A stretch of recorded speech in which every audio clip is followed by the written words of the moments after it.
आज सकाळी सकाळी आम्ही गेलो नर्सरीमध्ये, कारण हिवाळा चालू आहे तर म्हटलं असे हिवाळ्यावाले थोडेसे झाडं घेऊन येऊ. तर बघितलं सुंदर कमळ होता. आंटीला म्हटलं कमळ पाहिजे. आंटी म्हणाली तू घरी शेण आणि ते माती भिजवून ठेव काही दिवस, मग मी तुला हे कमळाचं कंद काढून देतो. बघा किती सुंदर सुंदर झाडं आहेत आणि खूप छान ही नर्सरी आमच्या घराजवळ. एकदम स्वस्त असे झाडं तुम्हाला मिळतात. आणि मग पदुताईला खोपडी घ्यायची होती तुळशीच्या लग्नासाठी. मग ती खोपडी बोरं आवळा वगैरे घेऊन आम्ही परत आलो. मग आम्ही परत बघितला आमचा कचरा. अर्ध्या लोकसंख्येला कचरा कुठं टाकावं हे माहीत नाही. हे लोक नेते निवडून देणार आहे. सांगा आता काय करा. हे बघा खूप घाणेरडा कचरा आहे हा. पूर्ण आमच्या मंगल कार्यालय हॉटेलचा कचरा. इथे गायी मधात येतात. ते खूपसाठी याच्यासाठी आंदोलनं झाले, सगळं झालं, पण कोणाला जाग येत नाही ना प्रशासनाला कोणाला. आणि हा म्हातारा तर इतका टर्रेला आहे की याला काही म्हटलं तर हातमागच धावते.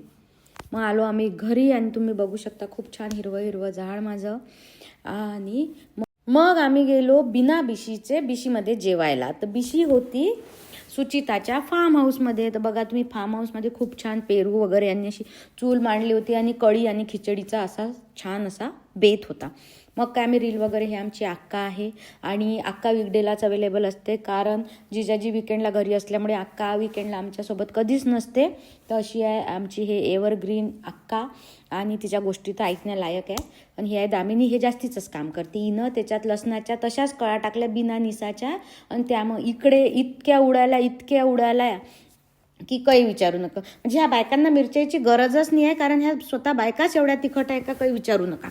आणि मग काय दामिनी जिथं असं ना तिथं कांड नेवीन असं तर काही तिथं होणारच नाही. आणि मग काय ते भूम उडून राहिले ते. मग असं होतं आमचं ते बिशीचं हे, म्हणजे लोकांच्या असते किटी पार्टी वगैरे. आमची अशीच फार्म हाऊसला बिशी होती. आणि हे बघा मग ते झाकण ठेव, त्याच्यावर कोपर ठेव, त्या कोपऱ्यातलं मग ते पाणी त्याच्यात आणि ते काय काय काही, म्हणजे दामिनी आहे, तिचं तुम्ही काहीच नाही करू शकत. आणि मग ह्या बाकीच्या बाया होत्या अशा, कोणी घोळणा बनवत आहे, कोणी काही चिरत आहे, निसत आहे. हे आमची सुरेखा, हे तर कुठेही गेली तर इले तर कामाशिवाय चैनच पडत नाही. इले आयतही जेवायला बोलवलं तरी हे जेवण लागल्यावर काम करते. लयच कामाची बाई आहे. तुमच्या घरी लागत असेल तर सांगा आम्हाला. आणि अशा मैत्रिणी देव सगळ्यांना देव. काय आहे नुसतं खिचडी खायला जायचं म्हणून नाही आहे, पण असं 4 बाया एकत्र येतात, जरा आपले सुख दुःख मोकळे होते, जरा डोक्यातला भार कमी होते आणि छान अशी एन्जॉयमेंट होते. आणि ही आहे आमची संगीता. ही आम्हाला गाणं शिकवत असते. खूप छान गाणं म्हणते ती. आणि तुम्हालाही संगीत क्लासेस लावायची असेल तर ती ऑनलाईन ऑफलाईन अशी क्लासेस घेते. आणि संगीता आणि प्रीतीची बिशी होती. मग काय हे पानं घेणं म्हणजे पुरा शौकीन आहे एकदम. आम्ही बिशीत नव्हतो, म्हणजे मी आणि अक्का बिशीत नव्हती, पण अक्काची इच्छा जिजाजीनं मस्त पानाची पुरी सोय करून दिली होती.